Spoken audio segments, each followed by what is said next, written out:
If you're a sci-fi fan, then it's highly likely that you're aware that Doctor Who is back on our screens. For 60 years, the Doctor has been having adventures by travelling through time and space and helping those in need. And that was the case in a recent episode that saw the Doctor trapped on a landmine, facing certain death and looking for help from those around him who were unaware of the threat that they faced. As the episode reaches its crescendo and as the Doctor desperately tries to convince those around him he's correct, he zeroes in on what he thinks is an issue that's stopping them from seeing the truth.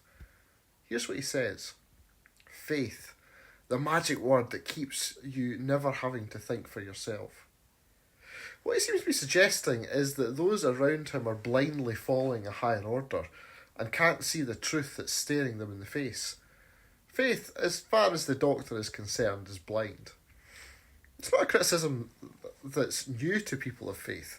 It's an argument that's been levelled at us for thousands of years. How can a rational and logical person have faith? The argument back from the Christian is simply this. How can a rational and logical person not have faith? Hebrews 11 has been called the heroes of faith section of the Bible. One by one it goes through examples of people who exhibited great faith. Abraham was one of them. God had told him that he would make of him a great nation, descendants that would be as numerous as the stars in the sky. The only catch was Abraham had no children and his wife Sarah was well past the childbearing age. It's fair to say that Abraham's path of faith wasn't a smooth one, and he would even try his own methods through which to bring about God's promise. Despite this, God is faithful, and at the age of 100, Abraham has a son called Isaac. It's a dynasty that would be established and grow into the Jewish nation, and indeed become as numerous as the stars in the sky. Abraham's faith wasn't blind, but rooted in the knowledge that God keeps his promises.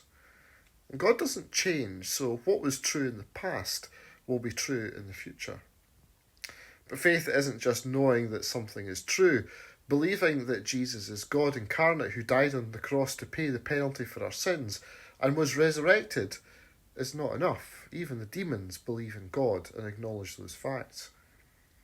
Knowing that we're less than perfect, that we're sinners, and that separates us from God, is not enough to have our sins cleansed and washed away. We must personally and fully rely on the death of Christ as the atoning sacrifice for our sins. It is a faith that is rooted in what he has done and not what I can do. Blind faith is trusting in something that is untrustworthy. True faith is trusting in a God who has proven his trustworthiness over and over and who continues to do so in so many ways on a daily basis to those who believe.